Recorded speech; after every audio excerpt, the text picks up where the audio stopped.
Welcome again to Cooking in Finland, formerly known as Cooking in Russia. This time we are angry with salami. That's the literal translation of this Italian dish's name.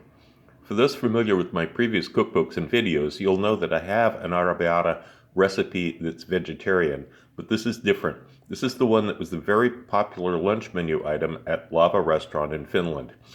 Although this is milder in flavor, because most Finns are not used to extremely spicy food, you can easily increase the heat for guests who want it extra spicy in the same way that I did during lunch service by adding additional chopped red chilies to the dish at the very end while it's combined with the pasta.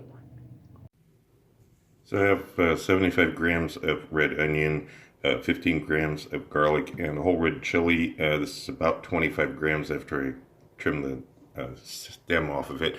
So I'm going to coarsely chop the garlic and the red onion and then grind them up together in the food processor.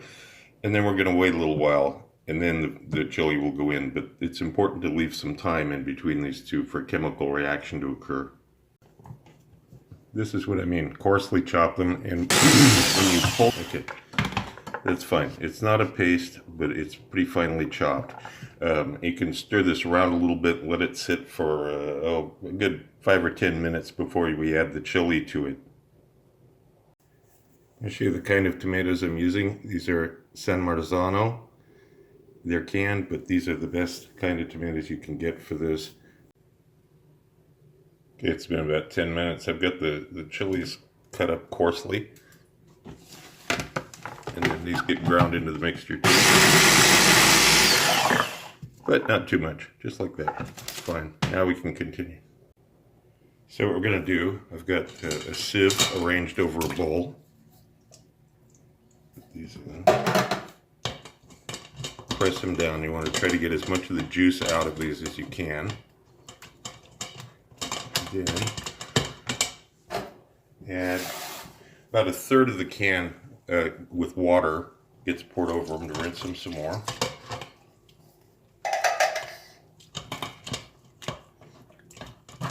And we've got our pulp here, the tomatoes for the first part of the cooking.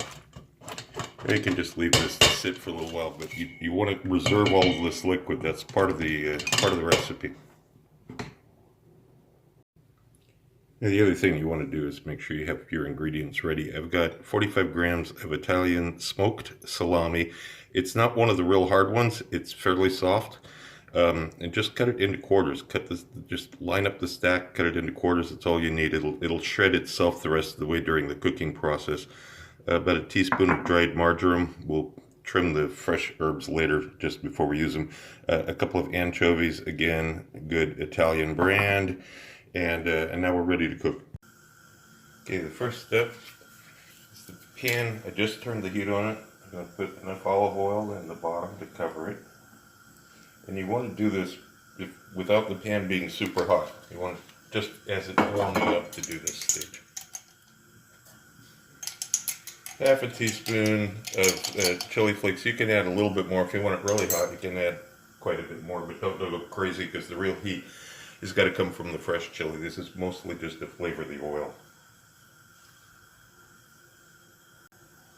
Okay, now we get this tomato pulp that we collected on the sieve.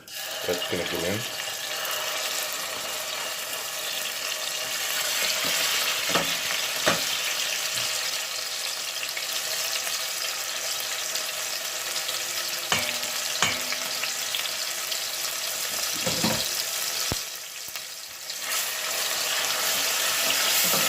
You can have the heat fairly low now.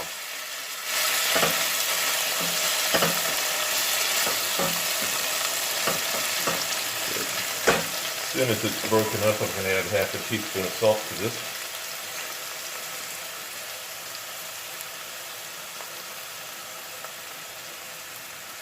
This will help break down the tomatoes further and faster.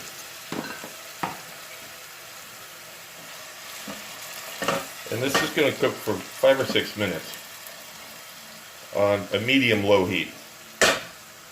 It should look like this. If it's really spitting, it's too hot, and also then you're going to burn the chili flakes. At the same time, if it's just sitting there and not bubbling at all, well, it's not cooking. Keep an eye on it, make sure that the chili flakes aren't burning. Tomatoes are continuing to break down a little bit.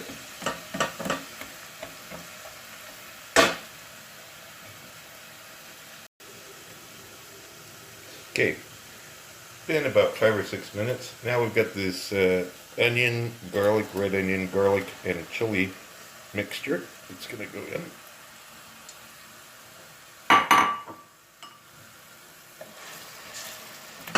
And we're going to increase the heat a little bit now. Also going to add salami. Salami goes in. Anchovies.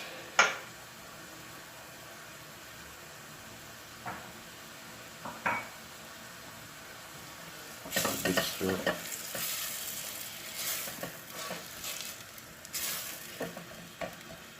And now this is going to cook for about 10 minutes. Stir it occasionally. Don't stir it constantly, because we want some caramelization to take place just a little bit on the bottom. If you stir it all the time, that won't happen. But neither just leave it alone for 10 minutes or it'll start to burn. So give it a stir every once in a while. And about halfway through this 10 minutes, as you can see, a lot of liquid's been released from the vegetables and some fat from the salami.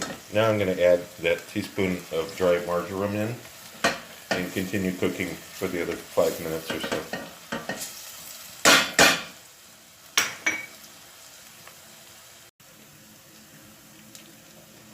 Okay, it's been 10 minutes. As you can see, this is getting quite dry, which is what you want. Make sure it's not burning, but it's quite dry, and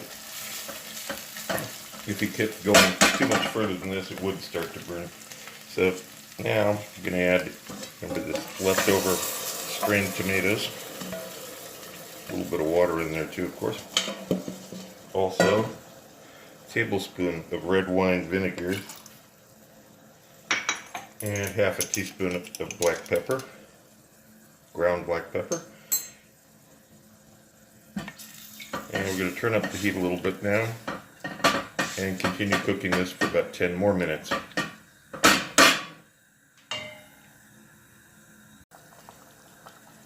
It's going to come up to a simmer. It's also a good idea, although not essential, you can add a couple of bay leaves in at this point. So make the flavor a little bit more complicated, as I explained in volume 3 of my cookbook series as to how that works. So here we are, coming up on 10 minutes.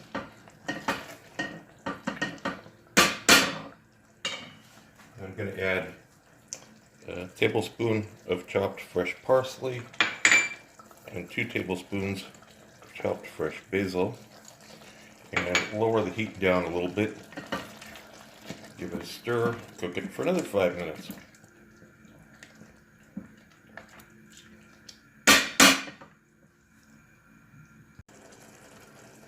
You want to stir it fairly frequently during this period because you're trying to evaporate it down. You want to thicken it up. So not constant stirring, but frequent.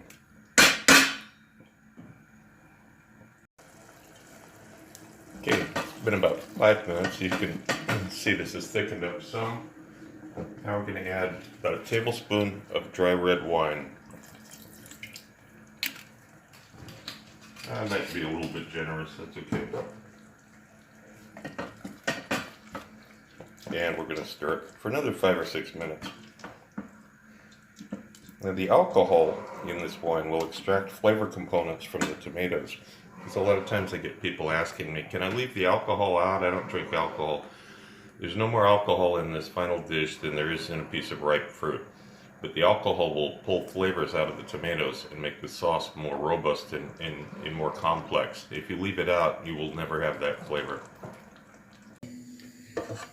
And this is what you finally end up with. It's fairly thick. It's quite oily, but that is flavor. And you want to try to pick out the bay leaves if you can. Sometimes they're very, very hard to find. So it's okay if one ends up on someone's plate when they're eating it, they can pick it out themselves, but you try to do it ahead of time. One of the other things I recommend putting in this at the end, certainly not mandatory, but it's really delicious, is artichoke hearts. And try to get the grilled ones in oil. And adding a few of these to the dish will make it really, really nice, something special. Okay, for the final combining of these, we're going to melt a little bit of butter. I've got over here, I've got pasta cooking. It's gnocchi pasta.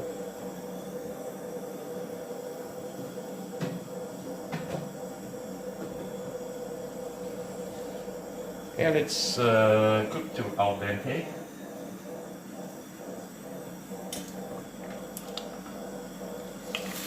I like this form of pasta because these little cups in the shells will hold the sauce.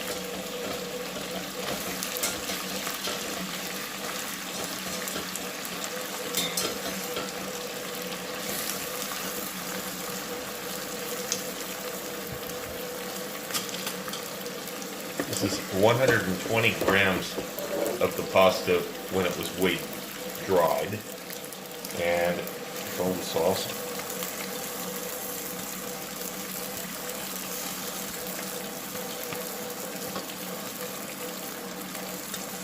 We're going to cook this together, of course. This is where you would add those artichoke hearts if you want to. And you just kind of cook it, meld it together.